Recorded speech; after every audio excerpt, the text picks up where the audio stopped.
Finally, we arrived at the lonely gate of Band-e Amir. In 2009, Band-e Amir was established as Afghanistan's first national park to promote and protect the natural beauty of the area. The impetus for establishing Band-e Amir as Afghanistan's first national park were the plans to utilize the area for a hydro dam, which would have drowned the lakes. The name Band-e Amir literally means the ruler's dam in Dari. It is believed by some to be a reference to Ali, the fourth caliph of the Muslims. Band-e Amir is a series of beautifully intense blue lakes created by natural dams nestled amidst limestone canyons high in the Hindu Kush at approximately 9,500 feet or 2,900 meters above sea level, making for a truly inspiring sight. It has been called Afghanistan's Grand Canyon. The Band-e Amir lakes form from mineral-rich water that seeps out of faults and cracks in the rocky landscape. Over time, the water deposits layers of mineral travertine that build up into the walls that now contain the water, just like in an infinity pool. We stopped at Lake Bandi Kebulat, the lake where visitors come to experience the blue water on large swan-shaped pedal boats.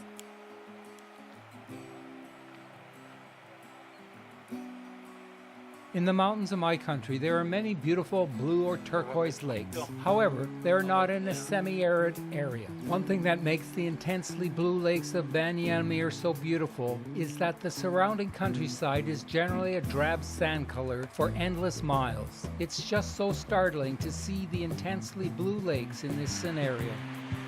In 2021, after the American military skedaddled from Afghanistan and the Taliban seized control of the country, amusing pictures of armed Taliban fighters in the pedal boats brought international attention to the Band-e Amir National Park.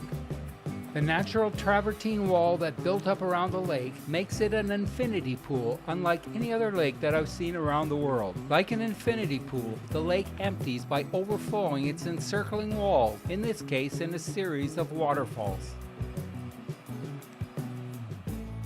Many of the Afghan visitors pedal their rental boats across the lake to the shore where the large waterfalls are found. On the shore of the infinity pool, I met some Afghan families who had just boated across on the swan boats. They were friendly and curious about my presence. Surprisingly, many of the adults spoke English, so we had a good discussion about our lives.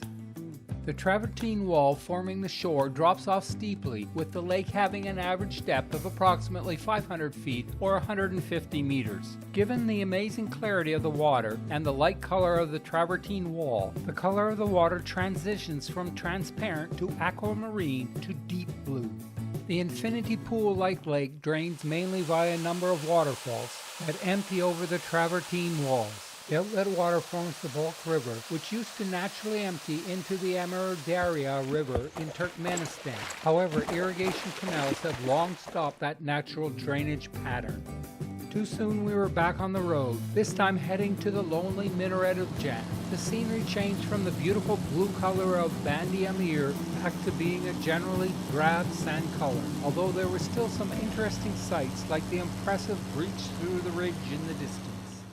Afghanistan is generally mountainous, which helped make both the Soviet and U.S. invasions failures. However, the Soviets were smarter than the U.S., as it only took them 10 years to conclude their intervention was pointless, while it took the Americans 20 years to reach the